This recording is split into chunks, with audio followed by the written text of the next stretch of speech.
এই সরকার দেশকে একটা অত্যন্ত ভয়াবহ পরিস্থিতিকে নিয়ে যাচ্ছে, যেগুলোকে বলা হয় ইবলিস শয়তানের গুণাগুণ। সেগুলোকে আমরা স্পষ্টভাবে বাংলাদেশে বিচরণ করতে দেখছি। কেন আপনারা পুলিশটাকে নষ্ট করে দিয়েছেন? পুলিশকে মনোবল ভেঙে দিয়েছেন। কিছুই কন্ট্রোলে থাকবে না। তাদের কন্ট্রোলে থাকলেও দেশবাসীর কন্ট্রোলে থাকবে না। এই সরকার দেশকে একটা অত্যন্ত ভয়াবহ পরিস্থিতিকে নিয়ে যাচ্ছে, তারা বুঝতে পারছেন না।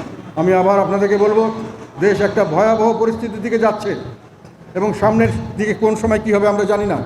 দেশের যে আইন শৃঙ্খলা পরিস্থিতি, মানুষের মধ্যে যে একেবারে নিকৃষ্টতম মানুষের যেগুলোকে বলা হয় ইবলিস শয়তানের গুণাগুণ, সেগুলোকে আমরা স্পষ্টভাবে বাংলাদেশে বিচরণ করতে দেখছি। এটা শয়তানের একটা আকারের মতো মনে হচ্ছে। বাংলাদেশ তো এরকম ছিল না, আমরা তো এরকম ছিলাম না, আমরা তো এরকম লোক নই। কেন আপনারা পুলিশটাকে নষ্ট করে দিয়েছেন? পুলিশকে মনোবল ভেঙে দিয়েছেন। পুলিশকে ভেঙে দিয়ে এখন রাস্তাঘাটে কারো কোনো নিরাপত্তা নেই। পুলিশরা কী করলে ভালো হবে তারা জানে না, কী করলে তাদের ভালো কাজ সেটা তারা বুঝতে পারছেন না।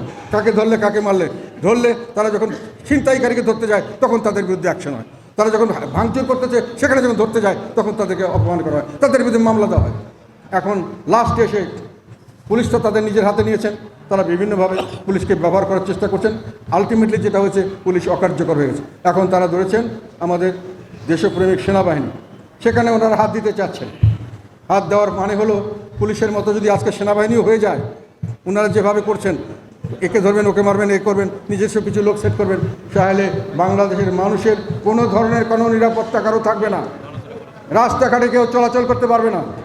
যেভাবে আমাদের দেশের আইন শৃঙ্খলা ভেঙে পড়েছে, যেভাবে মন্দা সৃষ্টি হয়েছে আমাদের অর্থনীতিতে, যেভাবে বেকারত্ব বাড়ছে, এবং এটা শুধু হিংসার কারণে বেকারত্বকে জোর করে বাড়িয়ে দেওয়া হয়েছে। বড় বড় মিল ফ্যাক্টরি 25,000 20,000 চাকরি করে ছাঁটাই করে দেওয়া হচ্ছে, আগুন জ্বালিয়ে দেওয়া হচ্ছে, তাদের গোডাউন জ্বালিয়ে দেওয়া হচ্ছে, দেশের সম্পদ নষ্ট করা হচ্ছে শুধু রাজনৈতিক প্রতিহিংসা অথবা রাজনৈতিক কিছু ফেভার নেওয়ার জন্য। এবং এই 25,000 যেখানে কর্মী থাকে সেখানে 1.5-2 লক্ষ লোক একদিনই তারা অমুক্ত হয়। এই অমুক্ত লোকগুলো কোথায় যাবে? তারা আসবে, তারা যে কোনোভাবে কিছু না কিছু করে খেতে চাইবে, তারা লুটতরাজ করতে চাইবে, সুযোগ পেলে যা ইচ্ছে তা করবে। সেটাকে উস্কানি দেওয়া হয়েছিল, উস্কানি দিয়ে সেটাকে বাড়ানো হয়েছিল। যে আবার এখন তারা সেনাবাহিনী নিয়ে চলছে, মানে পুলিশ নষ্ট করেছে, এখন সেনাবাহিনী নষ্ট করবো।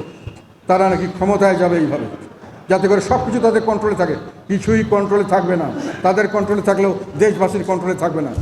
কাজেই এই কথাগুলো আমি সত্যি কথা বলেছি এবং সত্যি কথা বলেছি। সামনে আরও বড় বিপর্যয়। আমেরিকানরা যে কথা বলেছে সেটার কথা যদি আপনার চিন্তা করেন, ভয়াবহ একটি হুমকির সৃষ্টি হতে পারে যে কোনো সময়, যাতে পারে এই বাংলাদেশের সামনের দিকে এগিয়ে যাওয়ার জন্য ভয়াবহ একটা সমস্যার সৃষ্টি হতে পারে যে কোনো সময়। বাংলাদেশের যদি আমেরিকানরা কোনোরকম স্যাংশন দেয়, সবচেয়ে ছোটোখাটো কিছু করে, তাতেই বাংলাদেশের মানুষ না খেয়ে থাকে।